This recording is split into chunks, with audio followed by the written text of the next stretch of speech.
बिस्मिल्लाहिर्रहमानिर्रहीम। अस्सलाम वालेकुम। Welcome to Fatima's kitchen. जैसे कि रमज़ान आने वाला है और पकोड़े जो हर दूसरे दिन बनाए जाते हैं और जिसके लिए हमें ढेर सारे मसाले इकट्ठे करने पड़ते हैं, जिसमें काफ़ी टाइम लग जाता है, तो आज मैं आप लोगों के लिए उसका बहुत ही बेहतरीन हल लेके आई हूँ। मैं आप लोगों को बनाना सिखाऊंगी पकोड़ा प्री मिक्स, जिसके सारे मसाले आप एक डब्बे में स्टोर कर सकेंगे और जिसको आप इजीली 2 से 3 महीने इस्तेमाल कर सकेंगे। हम इसको बेसन में नहीं मिलाएंगे, हम इस प्री मिक्स को ऐसे ही रखेंगे कि अगर बेसन थोड़ा सा, अक्सर होता है ना कि टाइम गुजर जाता है तो वो उसमें थोड़ा सा कट्टापन सा आ जाता है, बासी सा हो जाता है, तो हमारा बेसन भी खराब नहीं होगा और हमें जितनी जरूरत होगी उसके मुताबिक हम ये मसाला निकाल के इस्तेमाल कर सकते हैं।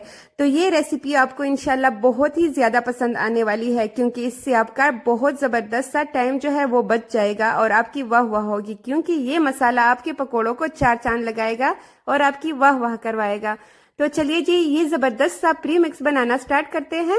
यहाँ पे सबसे पहले मैं आपको दिखाती चलूं कि मैंने मसाले इसमें क्या क्या इस्तेमाल करने हैं। ठीक है, आप पहले ये नोट डाउन कर लीजिएगा ताकि आप लोगों को इजी रहे। यहाँ पे मैंने सफेद जीरे का इस्तेमाल किया है, अजवाइन इस्तेमाल करेंगे, नमक, पिसा हुआ धनिया, गरम मसाला, हल्दी, लाल मिर्च का पाउडर, कुटा हुआ धनिया, कुटी हुई लाल मिर्च जिसे देगी मिर्च भी कहते हैं, कसूरी मेथी का यहाँ पे मैं इस्तेमाल करूंगी और साथ ही मैंने यहाँ पे अनारदाना लिया है। अच्छा, अनारदाने में बहुत ज्यादा जो मिट्टी, रेत सी होती है मिट्टी, वो हमने निकालनी है, तो इसके लिए मैंने 2 से 3 दफा अनारदाने को अच्छी तरह वॉश कर दिया है। और यहाँ पे वॉश करने के बाद एक पैन लेंगे, उसमें हमने इन कुछ चीजों को ड्राई रोस्ट करना है।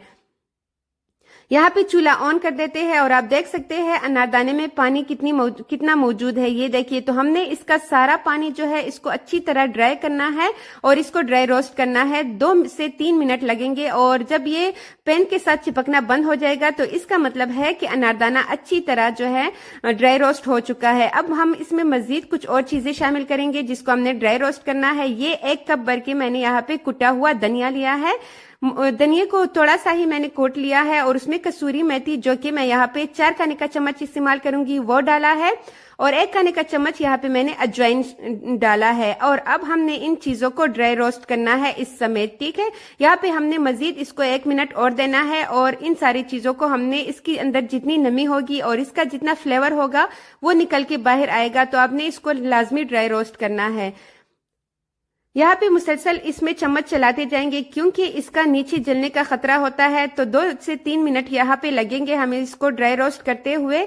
और यहाँ पे जब हमें लगे कि हम चूल्हा ऑफ करने लगे हैं, सिर्फ 30 सेकेंड्स से पहले हमने यहाँ पे इसमें जो पुदीना खुश्क हमने लिया था ना, उसका पाउडर हमने इसमें शामिल कर देना है और 30 सेकेंड्स के लिए मजीद इसको ड्राई रोस्ट करना है। और यहाँ पे हमने जैसे ही ये ड्राई रोस्ट हो जाए, हमने इस पैन से निकाल लेना है, क्योंकि उसमें मजीद फिर ये और भी ज्यादा हो जाता है ड्राई रोस्ट, तो जल्दी से किसी भी प्लेट में निकाल लेंगे ताकि ये अच्छी तरह ठंडा हो जाए।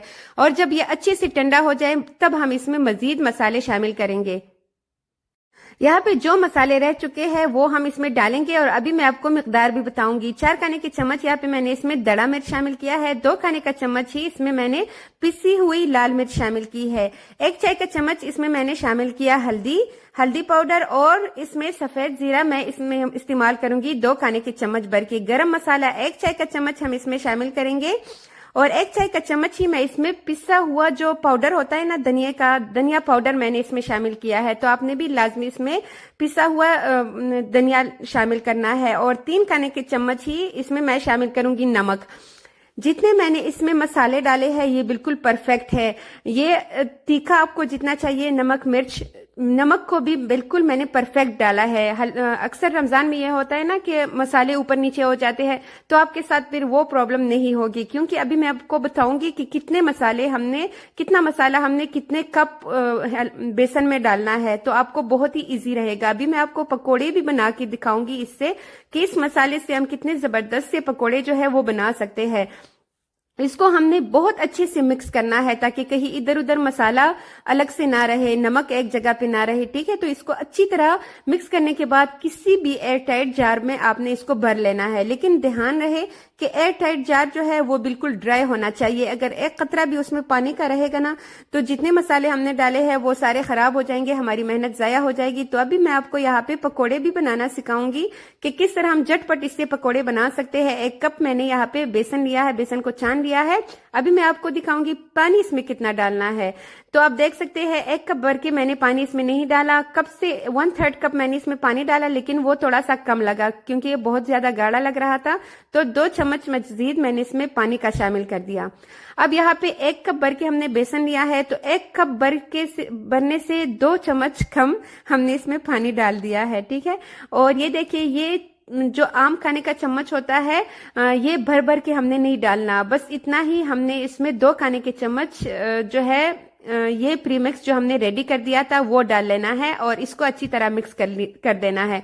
अच्छा, यहाँ पे बहुत से लोग मीठे सोडे का इस्तेमाल करते हैं कि हमारे पकोड़े जो है वो फूल जाएंगे, लेकिन यकीन करें आप इसमें सोडा इस्तेमाल ना करें, उसके बगैर भी आपके पकोड़े बहुत फूले फूले बनेंगे अगर आप इसको ऐसे ही बनाएंगे। यहाँ पे जब हमने अच्छी तरह बेसन को मिक्स कर दिया तो आपने लाजमी इसमें 1 खाने का चम्मच भर के ऑयल इस्तेमाल करना है। ऑयल से पकोड़े हमारे बहुत ही शानदार बनेंगे।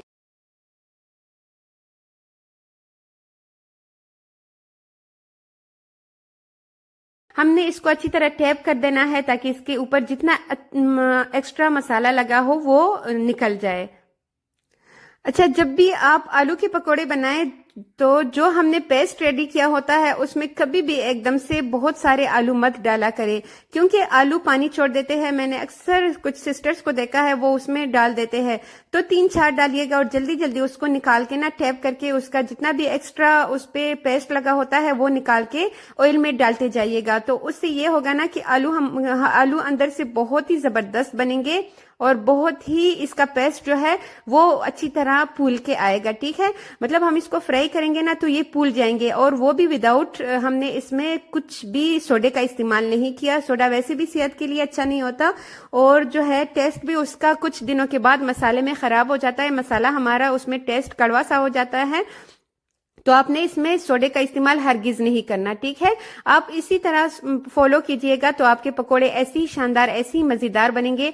और ये देखिए ऑयल कितना साफ है और मैंने इसमें ढेर सारे जो है पकोड़े डाल दिए थे और साथ साथ मैं यहाँ पे बनाती जा रही हूँ और साथ साथ मेरे बच्चे खाते जा रहे हैं क्योंकि उनको ये पकोड़े बहुत ही ज्यादा पसंद है और घर वालों को भी।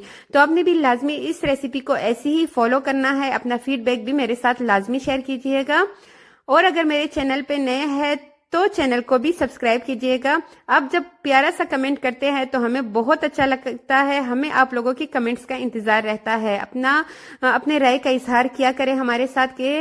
और ये देखिए जी, चटनी के साथ इसको सर्व करें और अभी मैं आपको खा के दिखाती हूँ कि ये कितने मजे के बने हैं। अच्छा, जो हमने अभी पेस्ट रेडी किया है ना उससे सिर्फ ये पकोड़े नहीं बने, इसी तरह 2 प्लेट भर के और भी बने हैं, लेकिन साथ साथ मैं वो फ्राई कर रही हूँ और साथ साथ बच्चों को और घर वालों को खिला रही हूँ। ठीक है, और ये देखिए कितने शानदार, अंदर से इतने खस्ता, इतने मजे के बने हैं। नमक मसाला इसमें बिल्कुल परफेक्ट है। अच्छा, अगर आप ज्यादा इसमें स्पाइसेस चाहते हैं मिर्चे तो आप मिर्चों को ज्यादा कर सकते हैं, लेकिन नमक और मिर्चे मुझे बिल्कुल परफेक्ट लग रही है।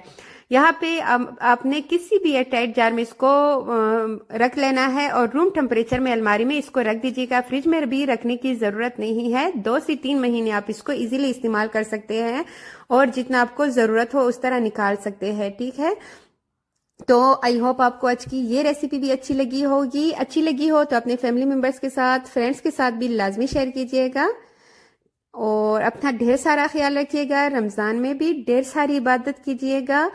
जज़ाकल्लाह फॉर वॉचिंग। Allah Hafiz.